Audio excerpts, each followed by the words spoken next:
And I'm here today talking to the lovely Emily Barclay, who supports people who are going through the perimenopause. So thank you so much for talking to me today. It's lovely to chat with you again. Thank you for having me.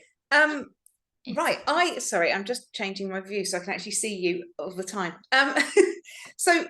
Yes, I'm Emily Barclay and I run Perimenopause Hub, which came about because I started getting perimenopause symptoms when I was 39 and I had no idea what was going on. And I mean, it was a really horrible time. It took 3.5 years to get an actual word for what was happening. And when I did get that word, I couldn't find the support that I wanted. So I kind of created it. Yeah, which is amazing. And I know when we've spoken before, you've talked about kind of how you were going to the GP and trying to get a diagnosis. And there was all these different diagnoses, I think, wasn't there, that they were trying to give you, and none of them seemed to fit. And am I right in saying that, or remembering that? Yeah, they one doctor just told me I was stressed.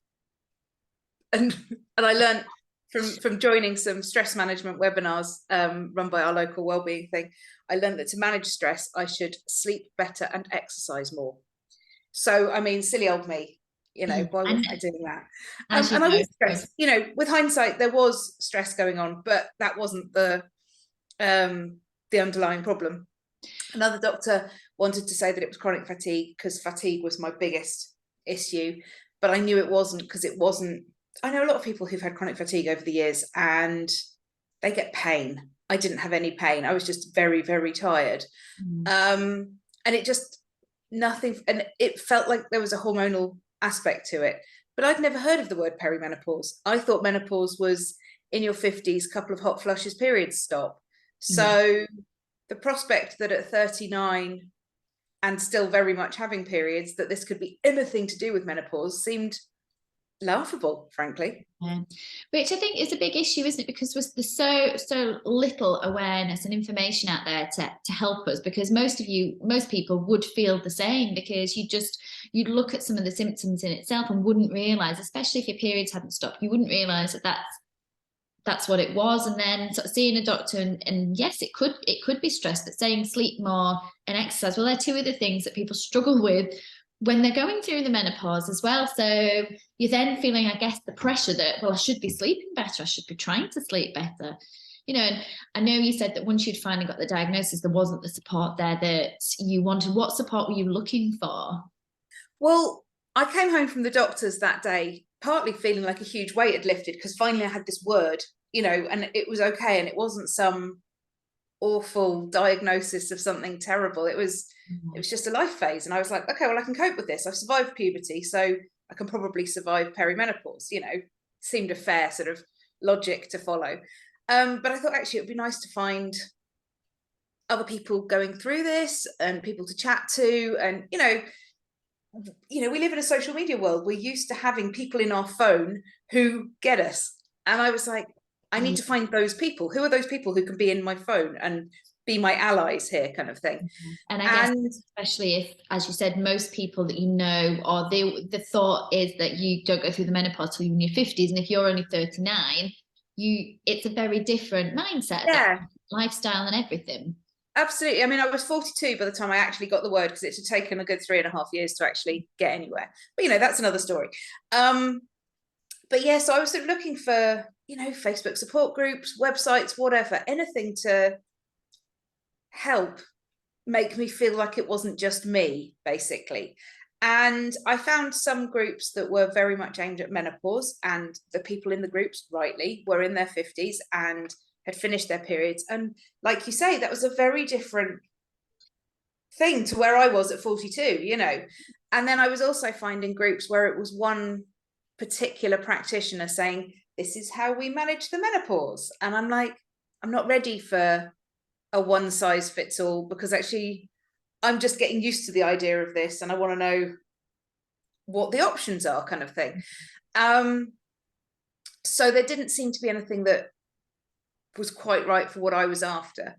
So in my wisdom or stupidity, I thought, oh, well, I'll just bring together some experts so that we've got choice, and I'll just put together a website with all these different experts on it, and then we'll have a little Facebook group that can be the sort of the chatty part, because I don't really want to host a forum on the website because that sounds like a lot of work. And yeah, we'll just make that happen. So I kind of started with a couple of experts in the UK, you know, a nutritionist who I knew, a couple of mindset people, because I thought I've always been a very strong believer in the fact that actually getting your head in the right place can help so much with all of these things, you know. And if you're really in a sort of a denial phase, or not accepting that your body is changing and that things are going to be different, you're going to be fighting it. And so hence I started quite early on by sort of getting some mindset people on board as well. Initially just in the UK, then suddenly I had a flurry of new experts from Canada, which was a bit random, and then Australia and New Zealand, and then the USA, and I'm like, okay, right, okay, this is bigger than I thought, but okay, good, we'll go with that. And meanwhile, the Facebook group was just kind of happily trotting along, and I expected it to, you know, help 500 women, maybe 1,000. It's at 51,000 now. It's amazing. Ridiculous. And it's just it's shown that it wasn't just me who needed that support, who wanted to be among people too young in inverted commas, who were realizing that stuff was changing. Because I saw a post from somebody in the Facebook group yesterday, she's 33, and so she's just constantly being told she's too young. And actually, when you look at the basic averages, so the average age to reach menopause is 51. Perimenopause can last 10 to 15 years. Well, 51, if that's the average, that means there's going to be some people at 55 and some at 45. Yeah. And then if you take the ones at 45 and add on the 10 to 15 years, well, suddenly mid-30s is not too early at all. It's not too young whatsoever.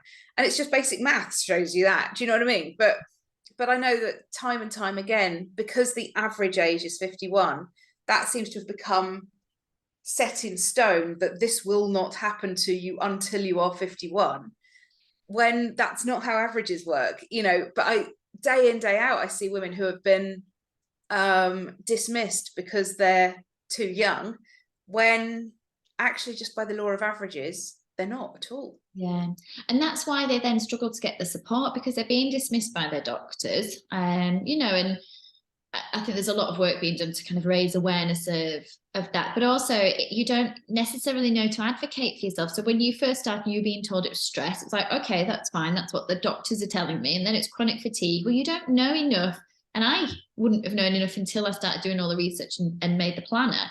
Then actually it was a possibility. So how do you then advocate for yourself if you're in your mid-30s and you're going to the doctor? You know, it's a very difficult, isn't it? Which is why communities like yours are so important. You know, obviously it's getting people to find the community so they know, once they know that, but helping them then advocate for themselves, because out of those 51,000 people that are on there, then there's going to be somebody similar age, had similar experience, who can say, right, what I did is I made a note of all my symptoms and I showed them all this research that it could be, because then you can share advice, can't you?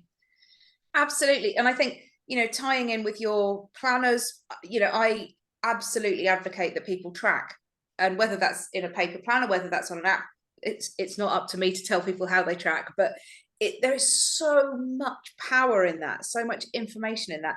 So let's say somebody's biggest symptoms are anxiety and low mood and fatigue.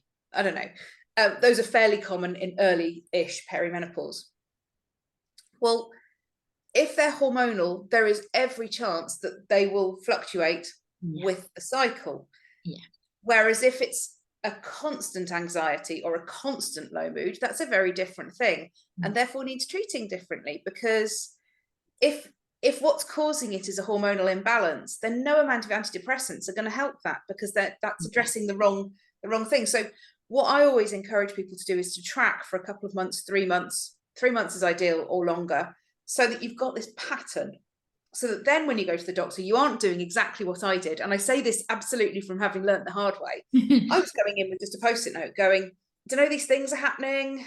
Yeah. But not giving any clue as to when they were happening, how they were happening, what was happening. Just, it was some words. And frankly, that combination of words to the doctor could be any number of things. I wasn't helping them at all. And, you know, the poor GP has only got 10 minutes with each patient at best. So we have to, I think, take the first step and, you know, be on the front foot and go, right, okay, hey, doctor, I need your help. I'm going to meet you halfway. This is the data that I've got about my body. This is the stuff that I have figured out about my body. Now I need your input. And whether that's to the doctor, whether that's to a nutritionist, whoever what it is that somebody wants to work with. If you start that, if you turn up going, I don't know how to interpret this, but this is the data that my body has been giving me over the last few months, you are so much further ahead, and you're helping them so much more to help you, because you're not just, as I did, turning up with a post-it going, I don't know, tired, stressed, crying a lot, you know, some things are bad. What I don't know, you know, but, you know, once I'd started tracking and then being a bit sad as I am, I tracked into an app that then didn't have the possibility to pull out the data. I think it probably did if I'd upgraded, but I was too energetic. So I painstakingly put all the data into Excel so that I could then manipulate it and see what the trends were. That's what I do. Yeah. What I do. And it was just like, there's a pattern. Did you see then that it was? Did it show then it was? Absolutely. There was. I mean, I mainly tracked my energy level. What I first of all put into, because fatigue has always been my biggest issue personally. So I literally, this is so sad. I literally went through putting into Excel the details of where I was in my cycle. So I made a point of the first day of each period, and of then the energy levels. And I think I tracked mood as well. And then I just pulled out graphs of bits and pieces against each other. And it was just so obvious once I'd done that. And is that what helped you? Oh, sorry. Well, no, carry on. I was just going to say, is that what finally then helped you get your diagnosis, by taking that information in? Yeah. Absolutely. Because then the next doctor I saw, we'd done all the blood tests again, and once again they were normal. And, you know, anybody listening to this who's going through this will know the story. And I was like, right, well, you know, I've identified that this has definitely got a hormonal aspect to it. Yeah. And she was like, well, I think it's either chronic fatigue or it's perimenopause. And I was like, well, I agree. But having now ascertained that there is this hormonal aspect, I think we've got a fairly clear route to go down. And it felt so empowering. I hate the word empowering because it's got sort of boycotted somehow, but it was just so empowering going, right, okay, I'm actually taking control of what's going on in my body. And I'm now telling you, the doctor, this is what I've learned about me. Now I need your knowledge and brains to help me. But actually, I'm the only person who knows me. Yeah, it's then having their support to find a route to help you with some of those things, and whether that is medical, like something like HRT, or even the suggestions around lifestyle changes you could make, herbal things, you know, things like that, dietary that can help you, whatever it is. Once you've got that diagnosis and that understanding, that's what it is. It comes back to that control, doesn't it? And you being able to do something about it and move forward from it, rather than fighting against it and just thinking, oh, it's not. Because like you say, even us as people probably keep thinking, well, it can't be the menopause. I'm not menopausal because I'm only in my 30s. I'm only in my early 40s, whatever it is. It's that you almost feel, especially with the taboo that's still unfortunately around it, people still will be telling themselves, oh, it's not that. It's probably something else. It's probably that I'm just really busy at work. It's probably just that I've not been sleeping very well. And how many years do you go almost explaining away? Yeah. And this is the thing, isn't it? Because then, you know, when I did finally get the word, you know, I spoke to my mum about it, and because bless her, my mum had been really worried about me because I hadn't been right for a good while. And I said, oh, you know, we think it's perimenopause. And mum was like, oh, I just had a couple of hot flushes and then I was all done, and I was at 51. And I'm like, oh, it's lovely that you were so average, mother. Isn't that great?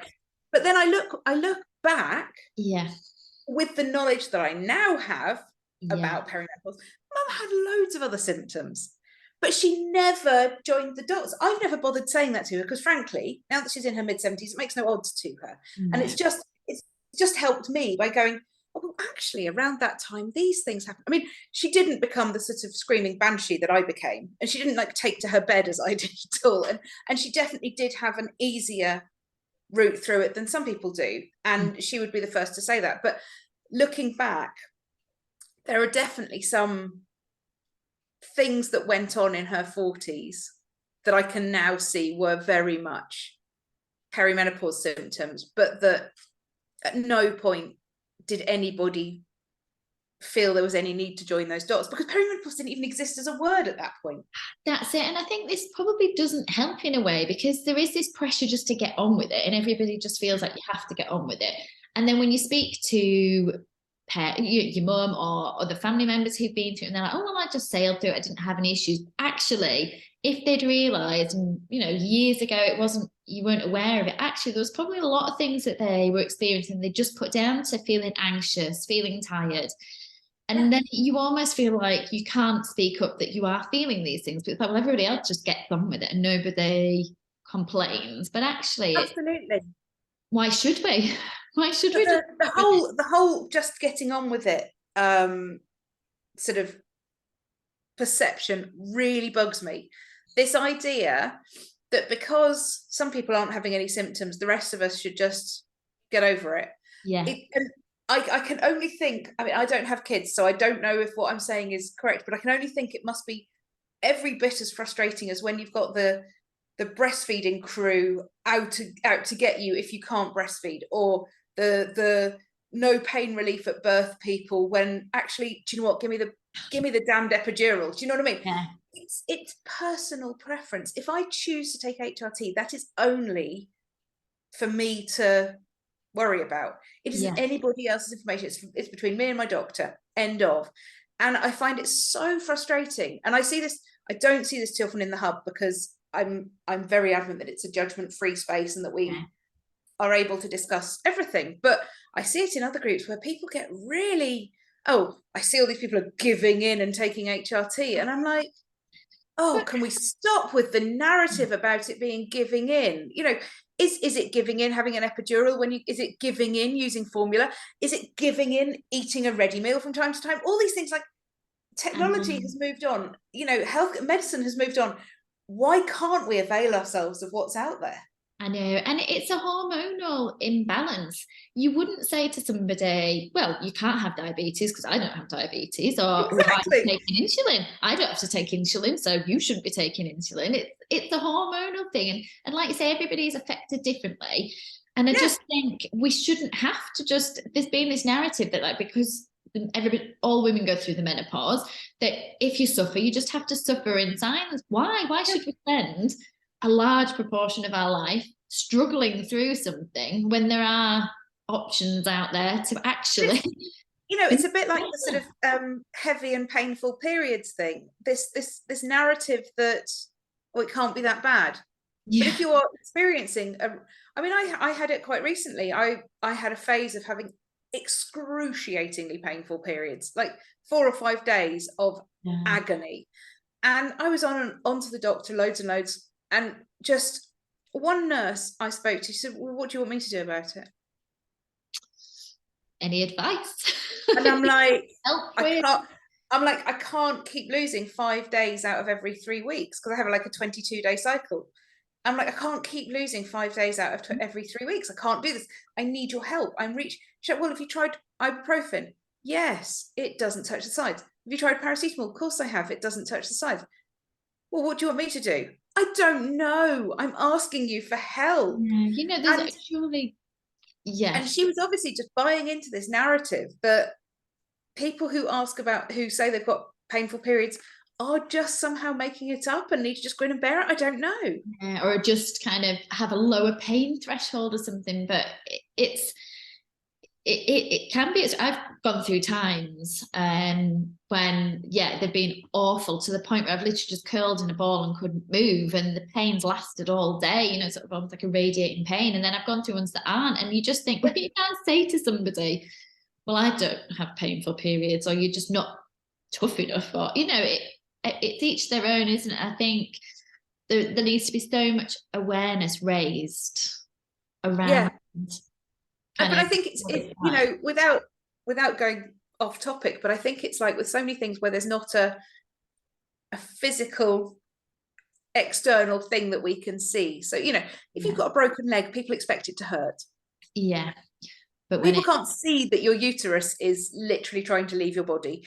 And it, you know, it ties in then with the sort of the whole mental health thing as well. You know, people can't see it. And so you know, so if someone's in early perimenopause and really struggling with anxiety and stuff, that there's this perception they need to just snap out of it. And it's like, they can't. This isn't, yeah, you know, we've come a long way from that. And still we have this ridiculous narrative that, you know, depression and anxiety are things that are within the person's control.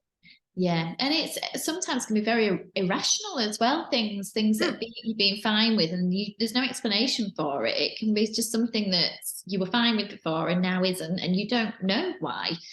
Yeah. Um, what are the most sort of common things that you find in your group that people talk about them struggling with the perimenopause?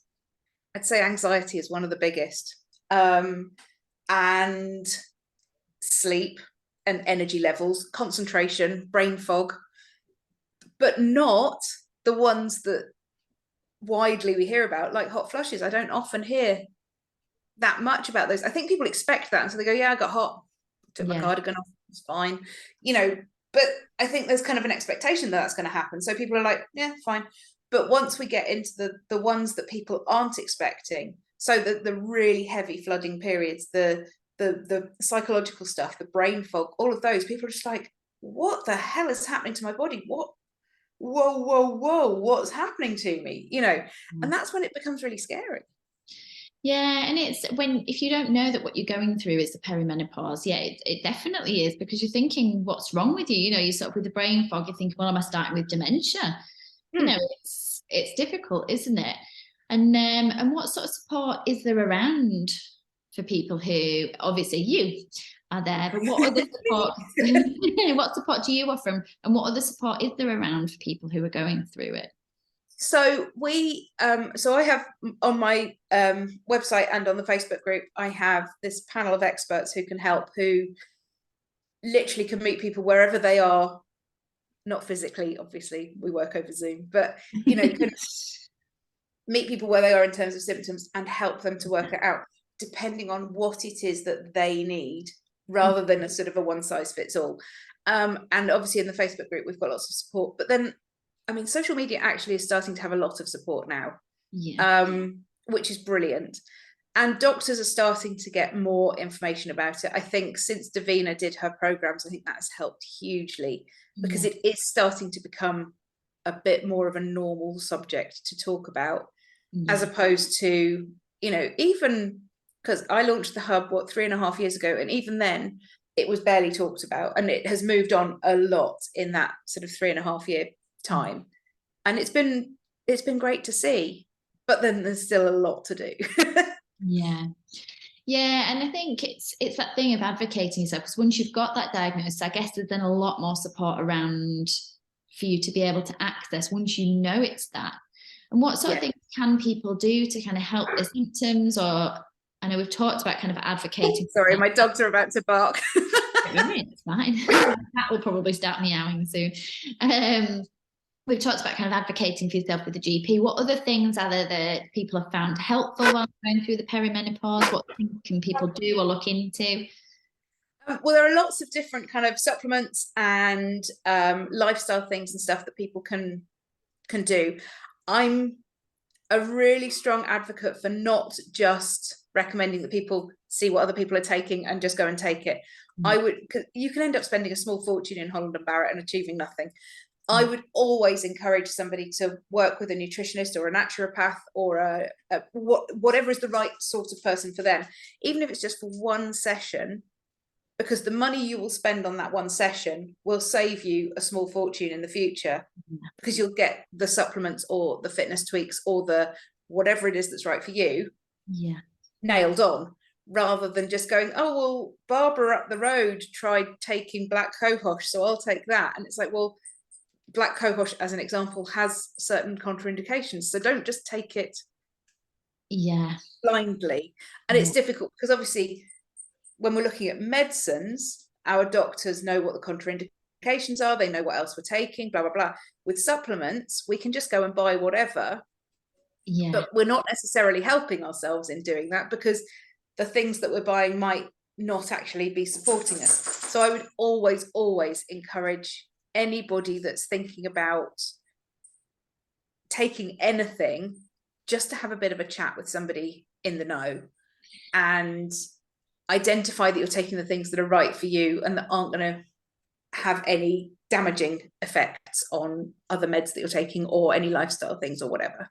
Yeah, and like you say, everybody's symptoms are different. So somebody, you know, might be taking something because they have hot flushes, but if you're not having hot flushes, whatever it is they're taking wouldn't be relevant anyway if you're suffering with anxiety or joint pain and things like that. So yeah, researching, I guess, to find out and speak to somebody. I mean, there are some things that are kind of a given. So drinking enough water, always a good idea.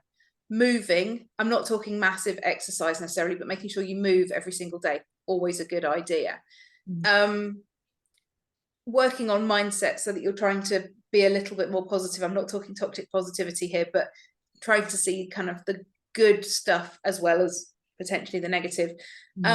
Focusing on sleep hygiene so that what sleep you are getting is quite good quality. Sorry.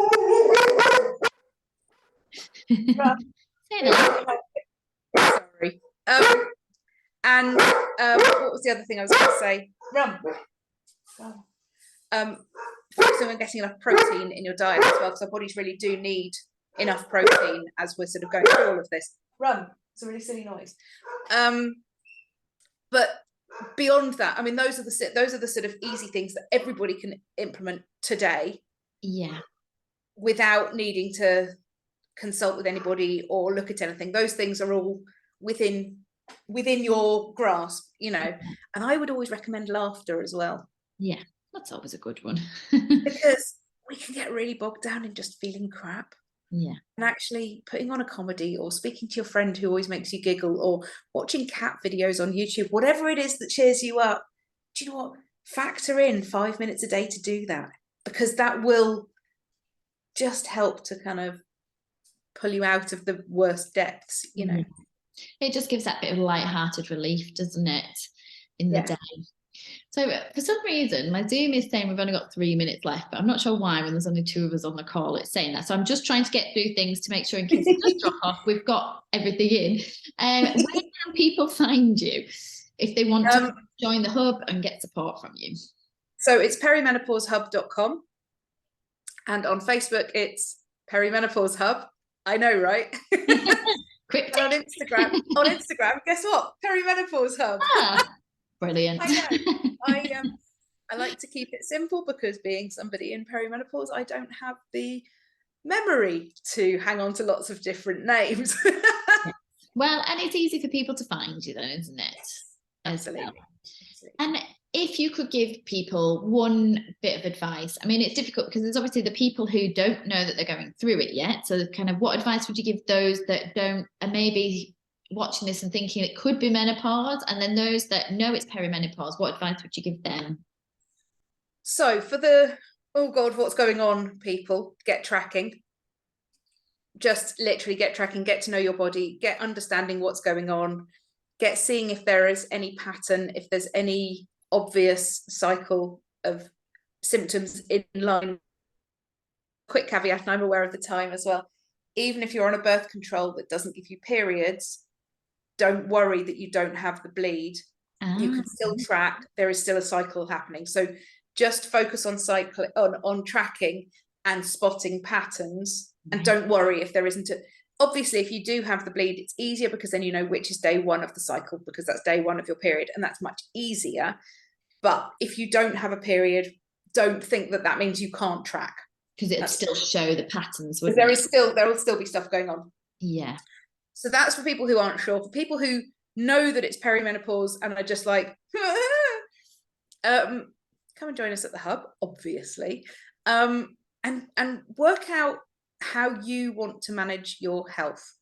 That's the main thing. Do you want to learn yoga that can support you? Do you want to take HRT? Do you want to look at your nutrition? Do you have things in your past that are now coming up and that need working through so that you can move forwards? Do you want to have hypnotherapy to help you manage hot flushes? It's not for me to judge how anybody wants to manage this, but if you know that perimenopause is the thing that's happening, yes, the next step is to then identify what sits right with you in terms of what to do next. yeah. Oh, brilliant. Thank you so much. It's been really helpful. It's been really interesting and great to speak to you, as always. I've really enjoyed it. So thank you so much. That's been brilliant.